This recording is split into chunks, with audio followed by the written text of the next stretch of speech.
নমস্কার, আপনারা দেখছেন আমার ছোট্ট YouTube channel voice of Anirban. সঙ্গে আমি আপনাদের আপনজন অনির্বাণ চৌধুরী। প্রতিদিনের মতন আজকেও সকালে আর একটা ভিডিও নিয়ে আপনাদের কাছে চলে এলাম, যার বিষয়বস্তু আপনারা থাম্বনেইলে দেখছেন। সুতরাং আমি নতুন করে তার পুনরাবৃত্তি করছি না এবং আমি আজকের এই ভিডিওতে প্রত্যেককে স্বাগত জানাচ্ছি। আমি মূল বিষয়ে চলে যাব, বেশি গৌরচন্দ্রিকা করব না, শুধু 3টে অনুরোধ করে। এক, আপনারা এই আমার স্বল্প সময়ের ভিডিওটা দেখে একটু লাইক করবেন, শেয়ার করবেন, তাহলে অন্যদের কাছে পৌঁছতে পারবে। 2, আপনারা এই ছোট ভিডিওটা দেখে আপনাদের মতামত অবশ্যই কমেন্ট বক্সে লিখবেন। আপনাদের যে গুরুত্বপূর্ণ মতামত, তাকে আমি যথেষ্ট শ্রদ্ধা করি এবং আপনাদের মতামতের দ্বারা আমি সমৃদ্ধ হই। 3 এবং শেষ আজকের ভিডিওতে যে প্রস্তাব বা অনুরোধ, সেটা হচ্ছে যে আপনারা যারা এখনও পর্যন্ত আমার এই ছোট্ট ইউটিউব চ্যানেল সাবস্ক্রাইব করেননি বা করতে পারেননি, কিংবা আজকে যারা প্রথম চ্যানেলটা দেখছেন, যদি ভালো লাগে তাহলে আমার এই ভয়েস অফ অনির্বাণ ইউটিউব চ্যানেলটাকে একটু সাবস্ক্রাইব করে পাশে থাকবেন। দেখুন, আমি কোনো রকম গৌরচন্ডিকা করব না, তবে আপনাদের কাছে একটা ডিসক্লেমার দিয়ে রাখব। ডিসক্লেমারটা হচ্ছে এই, যে এখনো পর্যন্ত নির্বাচন কমিশন যেভাবে পশ্চিমবঙ্গের ব্যাপারে কাজ করছে, মোটের ওপর ঠিকঠাকই আছে বলে মনে হচ্ছে। এখন এইটুকু দেখে তো পুরো বলা যাবে না যে নির্বাচন কমিশন আদতে শেষ পর্যন্ত তাদের যে এখন যেমন গর্জাচ্ছেন সেরকম বর্ষাবেন কি না। কারণ আমরা এই বিগত দিনগুলোতে যতগুলো লোকসভা বিধানসভা হয়েছে 11 সালের পর থেকে, আমরা দেখেছি যে ইলেকশন কমিশন গর্জায় বেশি, বর্ষায় কম। যাই হোক, এক্ষেত্রে যদি শেষ পর্যন্ত কোনো অঙ্গুলি হেলনে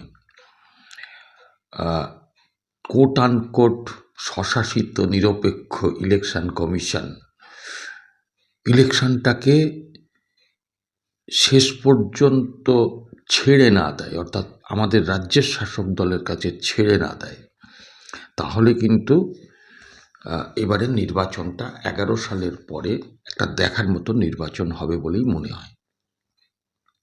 এখন নির্বাচন কমিশন যে সিদ্ধান্তগুলো আমাদের রাজ্যের ক্ষেত্রে নিতে চাইছে, সেইগুলো আমরা কিছুটা জানতে পেরেছি। এখন সেইগুলোই আপনাদের কাছে এই ভিডিওতে আমি বলবো। ইতিমধ্যে এসআইআর এর প্রথম পর্বের কাজ আমাদের রাজ্যে শেষ হয়েছে, অর্থাৎ এনুমারেশন ফর্ম বিএলওরা দিয়ে গেছে, নিয়ে গেছে, আপলোড হয়েছে, খসড়া তালিকা বেরিয়ে গেছে, এই অবধি একটা পর্ব। আর আজকে থেকে দ্বিতীয় পর্বটা শুরু হচ্ছে, অর্থাৎ হিয়ারিংয়ের পর্ব, শুনানির পর্ব। যেগুলো ম্যাপিংয়ের আওতায় নেই, যে নামগুলো অথবা ভুল ত্রুটি আছে, সেইগুলো নিয়ে হিয়ারিং হবে শুনেছি।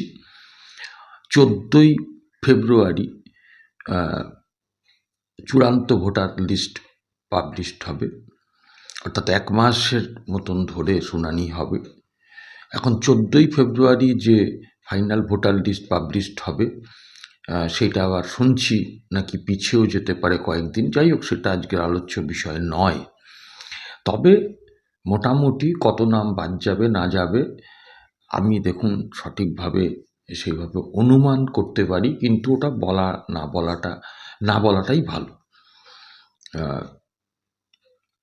এখন আমার ধারণা যদি বলেন, আমার ধারণা 1 কোটির কাছাকাছি নাম বাদ যেতে পারে। তার মধ্যে সঠিকভাবে যদি এসআইআরটা সম্পন্ন হয়, তার মধ্যে মৃত, স্থানান্তরিত, ডুপ্লিকেট ভোটার, নিখোঁজ ভোটার, এইগুলো যদি সঠিকভাবে আবার সব কিছু হয়, তাহলে মনে হয় এগুলো হতে পারে। কারণ মাইক্রো অবজারভার নিয়োগ হয়েছে সেন্ট্রাল গভর্নমেন্টের কর্মচারীদের নিয়ে, সেগুলো আমরা সব জানি। দেখুন, কয়েকটা সিদ্ধান্ত, জরুরি সিদ্ধান্ত নির্বাচন কমিশন নেবে বলে শোনা যাচ্ছে।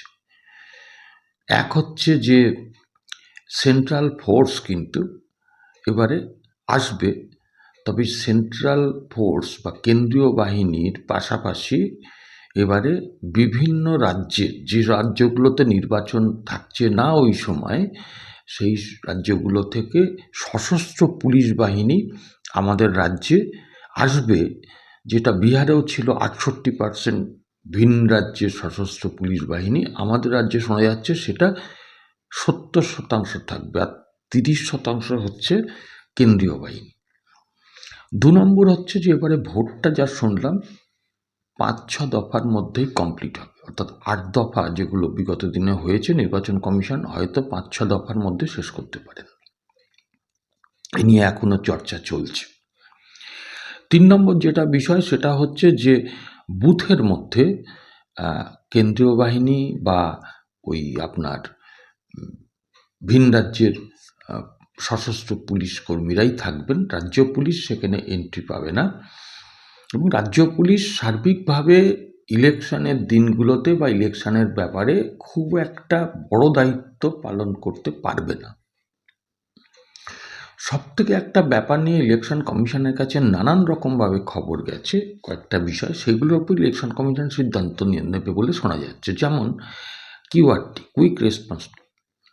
এখন একটা কোথাও ঘটনা ঘটলে, সে বুথ জ্যাম হোক, বুথ দখল হোক, কিংবা ধরুন প্রার্থীকে মারধর হোক, মারপিট হোক, যাই হোক, কিউআরটি আসতে দেরি করে। নির্বাচন কমিশন এটা জানতে পেরেছে যে কিউআরটির যারা চালক থাকেন, গাড়ির চালক, তারা তৃণমূলের হয় শ্রমিক সংগঠনের সদস্য অথবা তৃণমূলের সমর্থক, কিংবা তৃণমূলের হুমকিতে তারা বাধ্য হন, ইচ্ছে না থাকলেও অনেকের, যে যেটা 5 মিনিটের রাস্তা সেটা 15-20 মিনিট ধরে ঘুরিয়ে ঘুরিয়ে নিয়ে যাওয়া, নানান অছিলা, এই রাস্তা বন্ধ, আবার ওই রাস্তা দিয়ে চলো, তার জন্য কিউআরটির এবারে যে গাড়িগুলো, তার সেগুলো ট্র্যাকিংয়ের ব্যবস্থা থাকবে, এবং ড্রাইভারকে বা ওই দায়িত্বশীল যিনি অফিসার থাকবেন তাদেরকে নির্বাচন কমিশনের কাছে সেখানকার লাইভ লোকেশন পাঠাতে হবে। এরপরের যে ব্যাপারটা আসছে সেটা হচ্ছে রুট মার্চ। রুট মার্চ ওই কেন্দ্রীয় বাহিনী এবং ভিন রাজ্যের যারা পুলিশকর্মী, সশস্ত্র পুলিশকর্মী, তারাই করবেন, এবং বেশ কিছু আগে থেকে চলে আসবেন তারা। আর সেই ক্ষেত্রে এই যে রুট মার্চটা হবে, এই রুট মার্চ যেমন হবে, পাশাপাশি একদম ইন্টিরিয়ার গ্রামে, কারণ সেখানে তো ভোটের দিন যে ঘোষিত হয় সেই দিনে যেমন পোলিং স্টেশনগুলোতে ভোট দিতে আসে মানুষ, আর মেন এই তোলামূলের লোকজন তারা কি করে, ভোটের নির্দিষ্ট দিনের 3-4 দিন আগে থেকে ভোট শুরু করে দেয়, অর্থাৎ তাদের কাছে গিয়ে আই কার্ড কেড়ে নেওয়া, তাদেরকে ভয়ভীতি দেখানো, তাদেরকে উৎকোচ দেওয়া, ইত্যাদি এবং ইত্যাদি নানান কিছু করে। তো নির্বাচন কমিশন এবার ঠিক করেছে যে এই সশস্ত্র ভিন রাজ্যের পুলিশ বাহিনী এবং হচ্ছে কেন্দ্রীয় বাহিনী যারাই এই রুট মার্চে থাকবেন বিভিন্ন জায়গায়, একেবারে কেন্দ্রগুলো ঠিক করে দেবে নির্বাচন কমিশন থেকে, যে কোথায় কোথায় কোন গ্রামে ক্যাম্প করতে হবে, প্রয়োজন তারা ক্যাম্প করবেন, এবং সেখানকার গ্রামবাসীদের বা সেখানকার মানুষদের অভয়দান করবেন, তাদের মধ্যে মোট কথা কনফিডেন্স বিল্ড আপ করবেন, এবং যত ক্রিমিনালস আছে, দাগি অপরাধী, তাদেরকে ছেড়ে রেখে দেয় ভোটের দিন ভোট লুট করার জন্য। এবারে পরিষ্কার হচ্ছে, নির্বাচন কমিশনের কাছেও এই দাগি আসামিদের তালিকা চলে এসছে, অতি অবশ্যই সে দাগি আসামিদের কিন্তু তুলতে হবে। এবং আমি তো আগেই বলেছি যে গণনা কেন্দ্রেও সশস্ত্র প্রহরা থাকবে, কিন্তু আর একটা জিনিস চিন্তাভাবনা চলছে যে আপনার ওই গণনা কেন্দ্রের বাইরে জায়ান্ট স্ক্রিন লাগানোর। যাই হোক, এখন এই বিষয়গুলো নিয়ে মোটামুটি সিদ্ধান্ত হতে চলেছে বলে আমরা যেটা খবর পেলাম আপনাদের কাছে দিচ্ছি বা দিলাম। এছাড়া ধরুন বহুতলে বুথ এটা হবে আপনার, এই অলরেডি মাইক্রো অবজারভাররা চলে এসছেন, তাদের ওপরে অনেক হুমকি ধুমকি হতে পারে। কেন্দ্রীয় সরকারের তারা কর্মচারী, কিন্তু এই রাজ্যের যেহেতু বাসিন্দা, মুখ্যমন্ত্রী ঘুরিয়ে তাদেরকে বলছেন যা বলার, কিন্তু তারা ভয় পাচ্ছেন না। এখন পশ্চিমবঙ্গের মানুষ না ভয়হীন হয়ে গেছে, দেয়ালে পিঠটা ঠেকে গেছে। এখন গ্রাম শহর সর্বত্র এই সরকার পরিবর্তনের একটা আওয়াজ উঠেছে। তবে প্রশ্ন হচ্ছে ভোটটা ভোটের মতন হবে কিনা। যাক, সেদিকে আমরাও নজর রাখবো, আপনারাও নজর রাখবেন। আজকে এটুকুই। আপনাদের মতামত এবং সাবস্ক্রিপশনের আশায় রইলাম। আবার দেখা হবে পরবর্তী এপিসোডে। সবাই ভালো থাকবেন।